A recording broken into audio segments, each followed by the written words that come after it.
That's hot mic warning.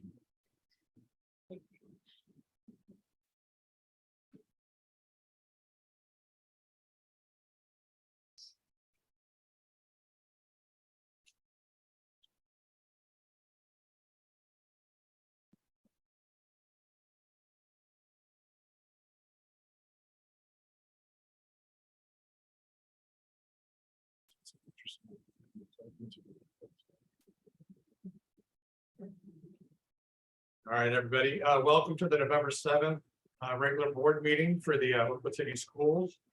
Coming at you again from Harmon and zooming live, or I guess live via Zoom.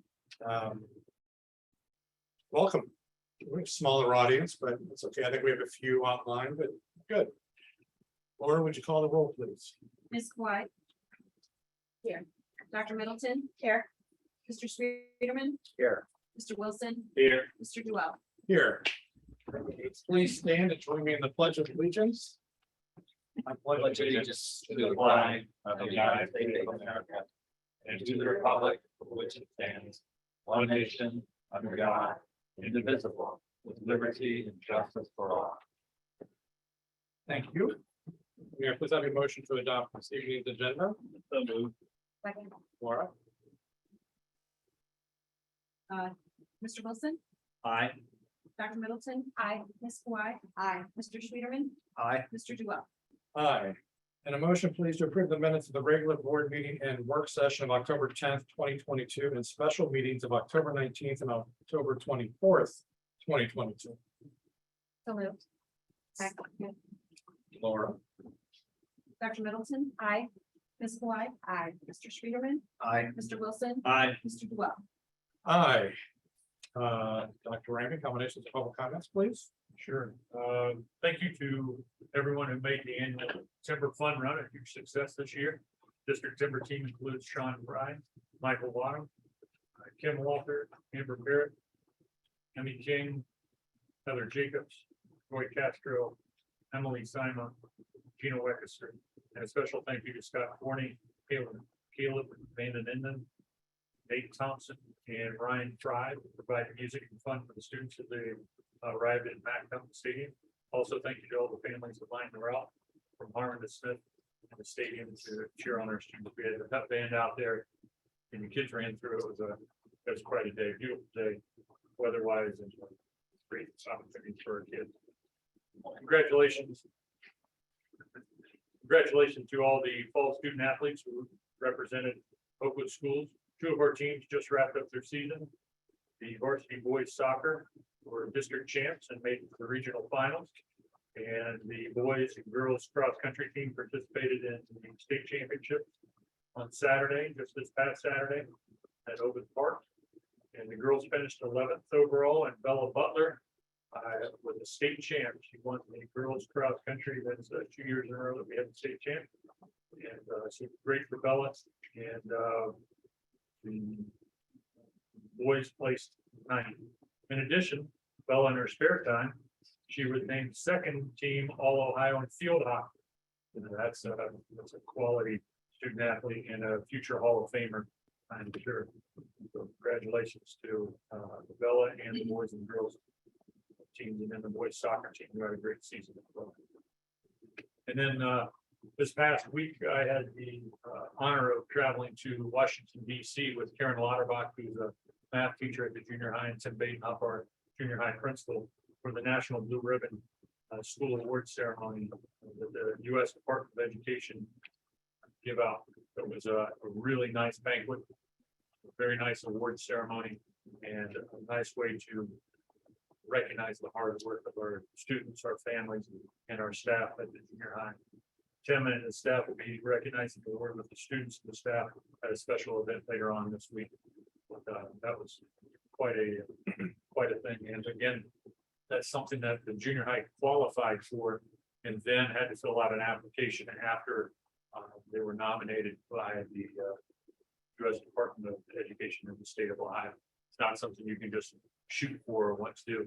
And there were 13 school buildings in the state that received that award this year out of about 3,300 total school buildings in the state. So that's quite an honor for the junior high and junior high staff.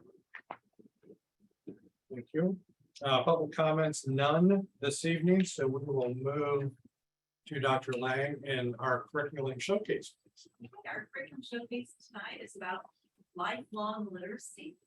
And Oakwood school staff is going to, in this clip, outline the systematic program being used in grades kindergarten through second grade this year to lay the groundwork for lifelong literacy. This systematic program includes phonemic awareness, phonics, high frequency word study, reading, fluency, vocabulary, comprehension strategies, handwriting, and spelling. This program will be expanded to include preschool, our preschool program, and third graders next year.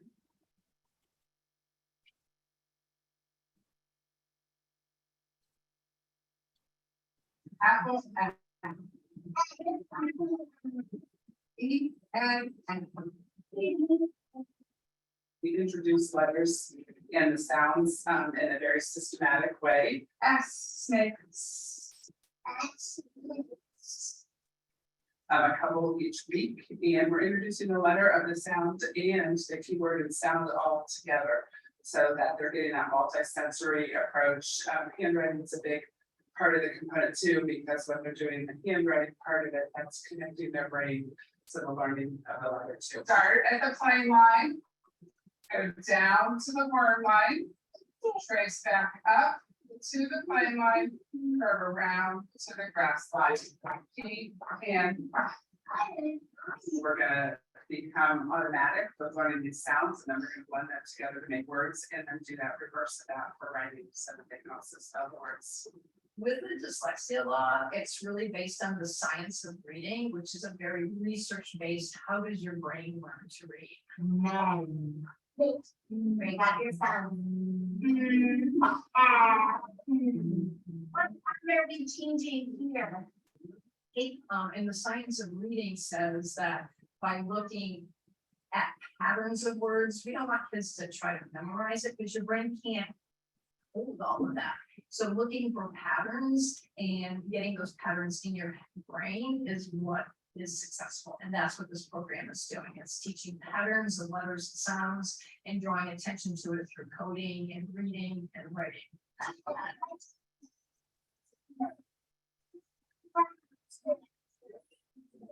And then they also have magnetic boards that they use.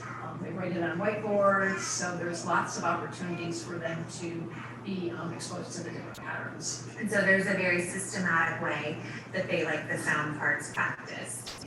Then in addition, we have our trick words. And so they recommend that we look at words that these would be high frequency words that you see a lot in your in text. And we look at, what are the rule breakers? So sure, there's not an SH at the beginning of sure, so the students really have to memorize that part of the book. So we have our trick words. We have our word of the day. And those words of the day follow the pattern that we are teaching, but it also has a vocabulary element to them. So we discuss how it can be used in a sentence. Then the students also have several resources. We have our student notebook, and then we also have the composition book. And these offer ways for students to practice the skill, and it's also a different, it's a resource book for the students as well. So what we're seeing here is, with all the exposure they're getting to the letter patterns and the letter sounds, that is staying in their brains, and they're learning rules of when they should use certain letters. For example, when do you put CK at the end of a word? You put a CK after one syllable short vowel word. And so now that they know that, when they go to spell it, they remember that CK rule and they'll write CK. So that's sort of, I think, a shift in thinking.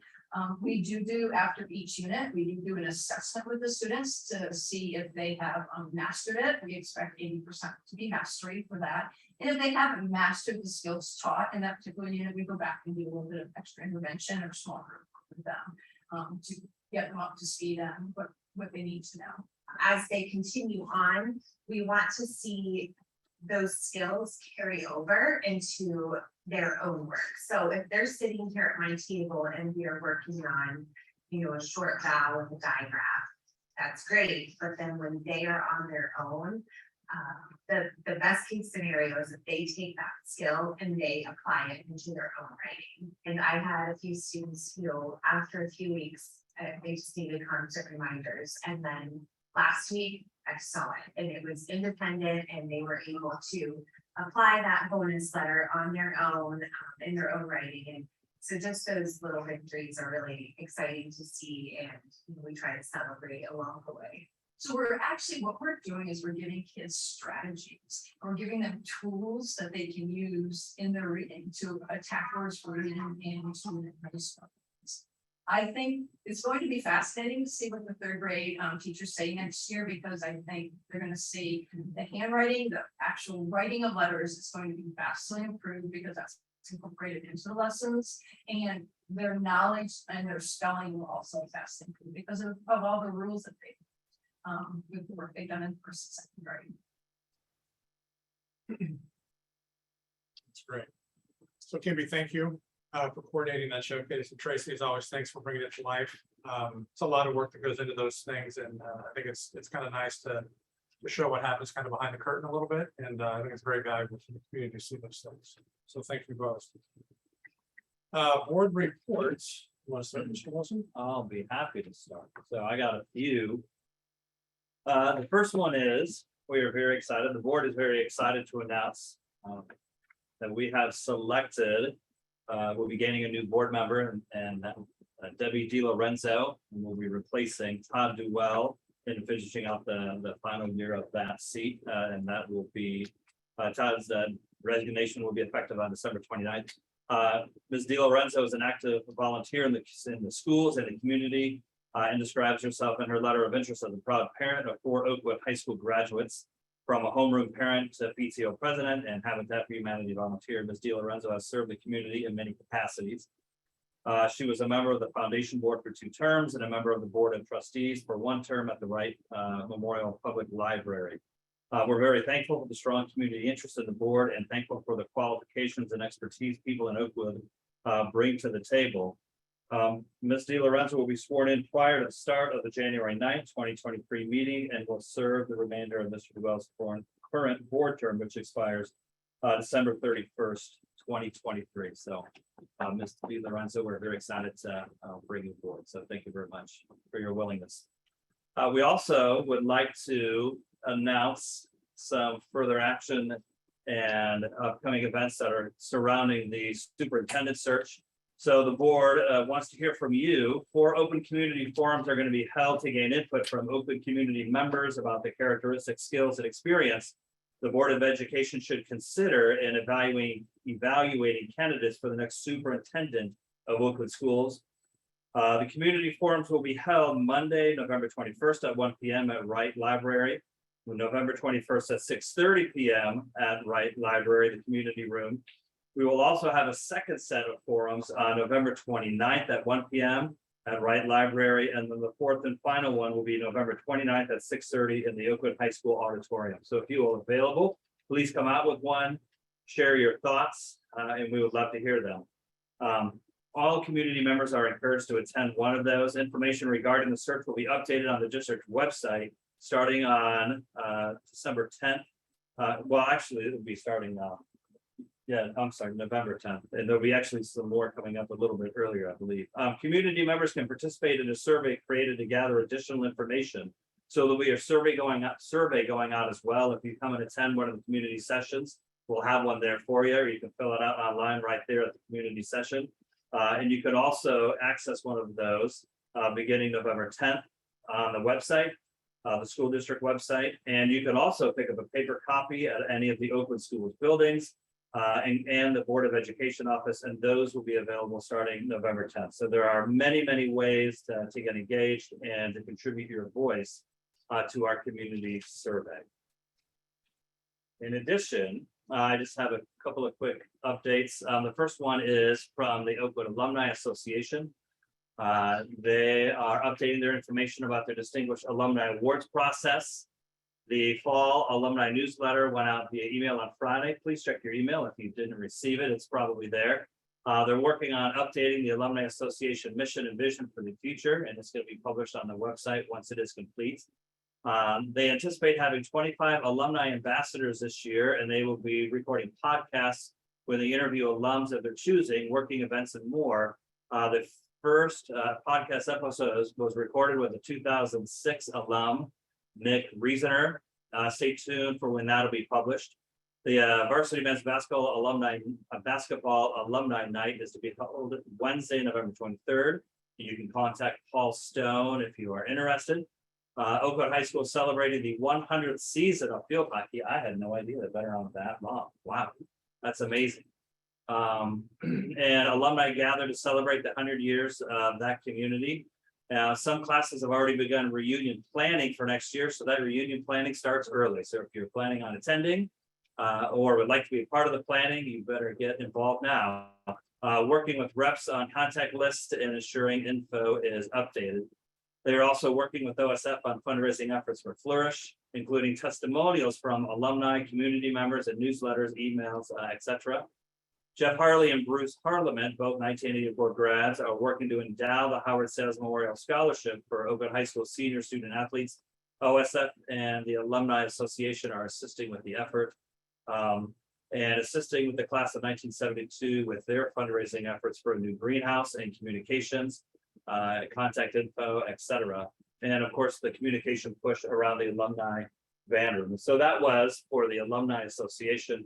And for updates on the Oakwood Schools Foundation, there are all kinds of things going on, and I highly recommend go and check out their website for all of their updates. They keep it updated and do a really good job. So that completes all of mine. Thank you very much.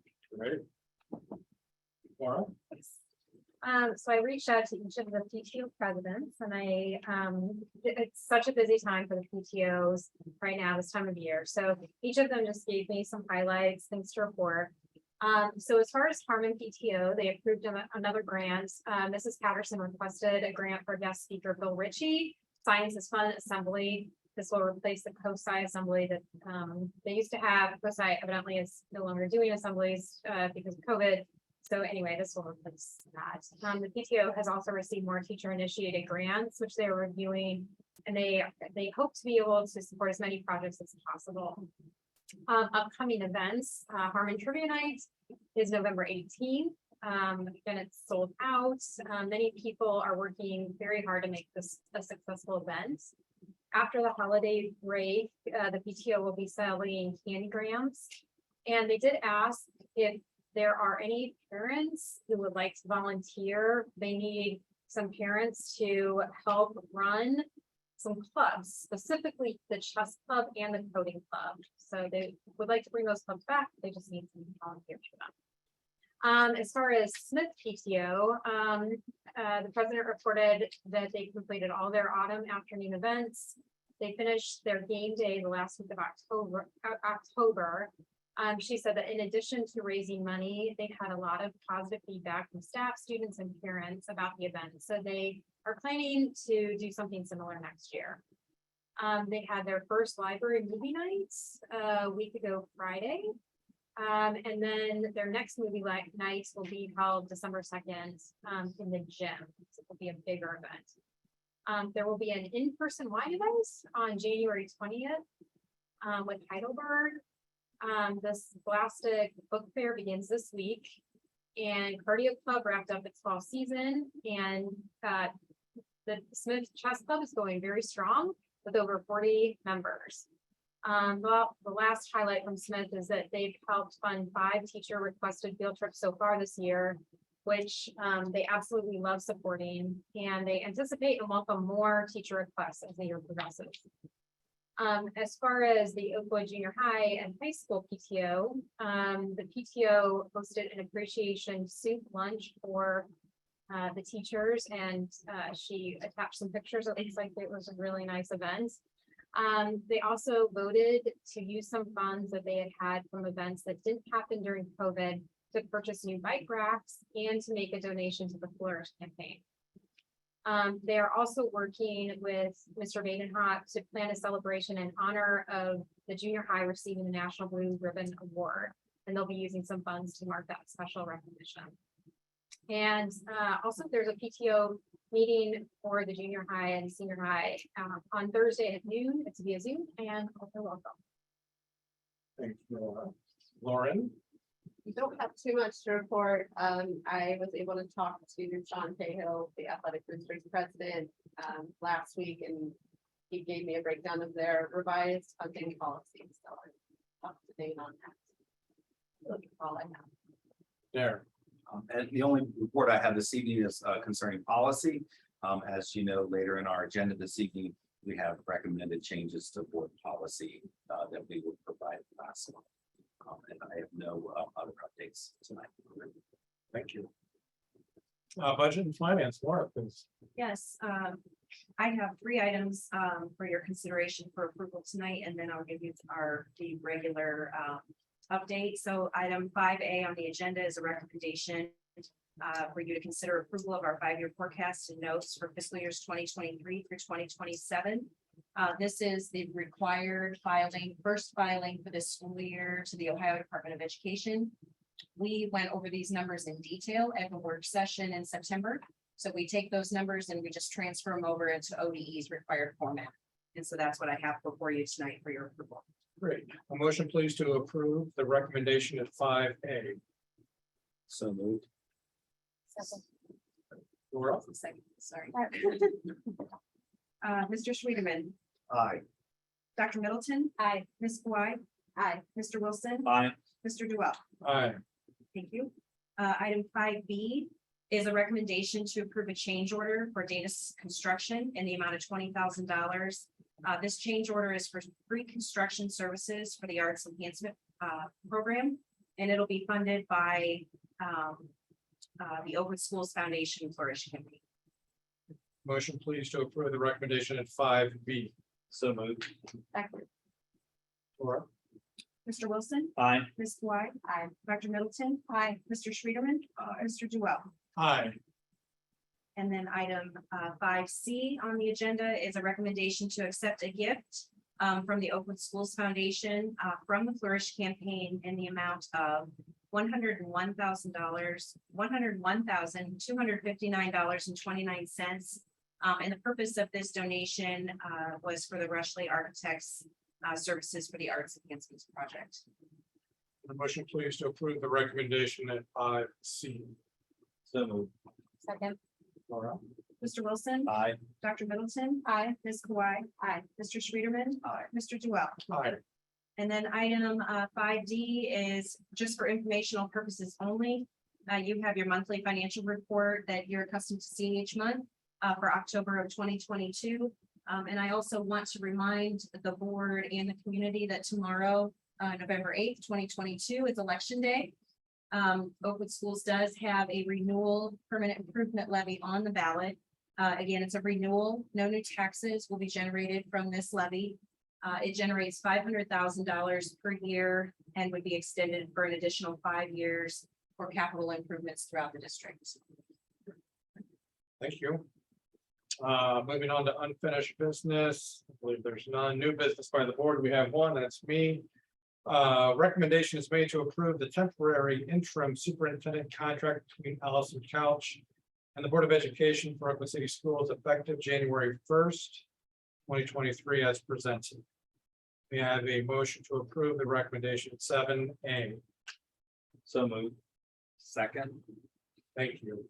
Before calling for the vote, just thought it worth mentioning that Allison is an expert in her field, a thought leader in her industry, passionate about, say, her day job.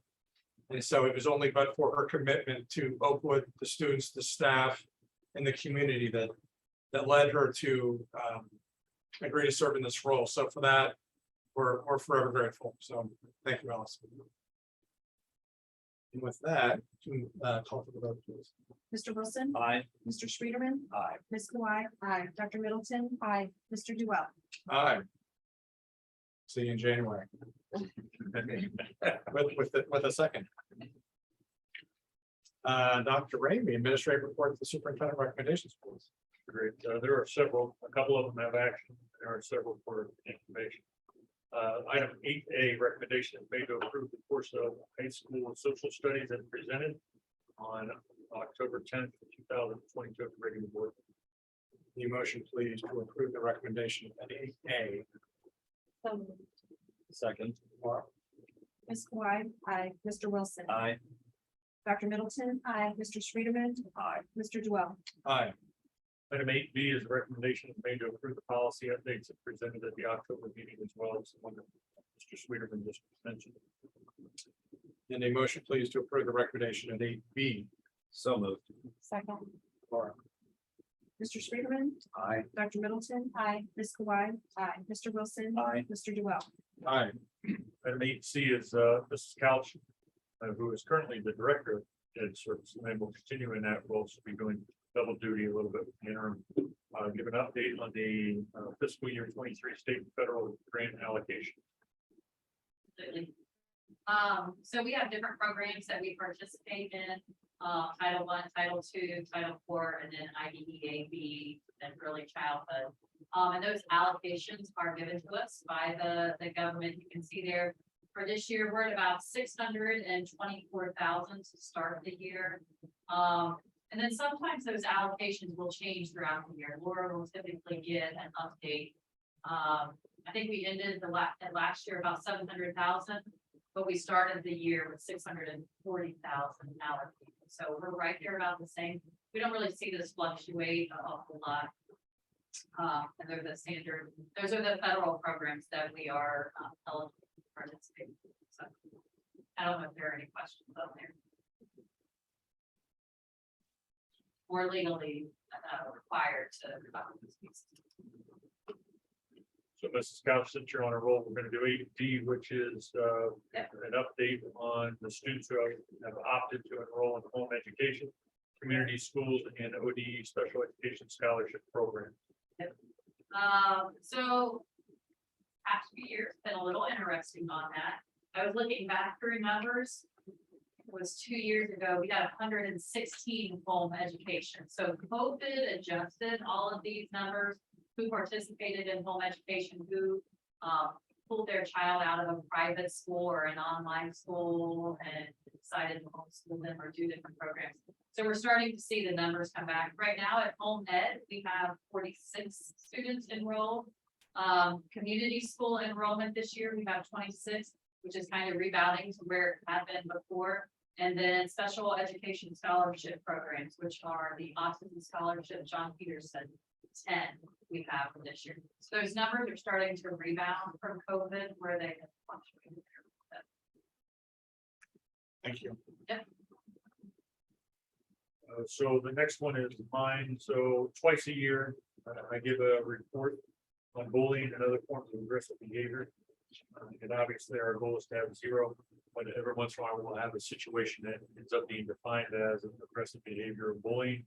And so this one is for the January 1 through 22 through June of 22.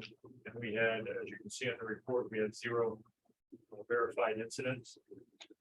It'd be nice if there was no incidents or no discipline at all, but this is just specifically for those specific incidents as verified. So that's the report on that. 8F is presented for review as an update on the locally defined criteria for diploma seals and plans to request approval at the board meeting in December. That was a bonus thing that was added about a year ago or so. Within Dr. Lang. Yes, and about a year ago, the recommendation for the community seal was for our students to complete 120 hours of community service. And it turns out that that was just a recommendation. And so all the schools in our area, most of them in Ohio, went with 60 hours. And our students are so involved in so many things outside of all the activities they're in. They were struggling to get the 120 hours. And so we thought we would become more and get more in line with the rest of the school districts, surrounding school districts. So we're asking for that to be amended to 60 hours. thank you for keeping track of that, following that evolution. The ceiling. 8G is presented for review is the effective or elective course. A proposal for the high school science plans are to request approval at the December meeting. For that course as well. And then there is another course for mathematics. For the high school that we'll ask for. Approval at the December meeting. And then an elective course for phys ed. Actually, 2 elective courses for phys ed will be asked for in December.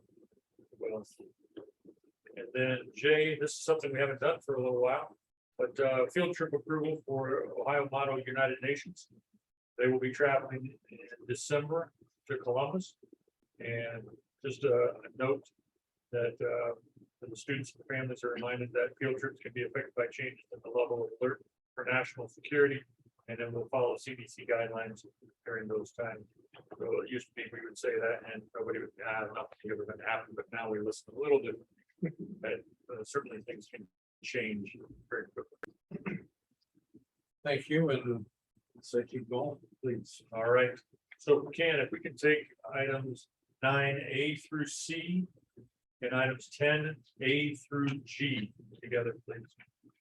Sure, a motion please to approve the recommendations at 9A through 9C and 10A through 10G. So moved. Second. Laura. Dr. Middleton, Aye. Mr. Friedman, Aye. Ms. Kawhi, Mr. Wilson, Aye. Mr. Duell. Aye.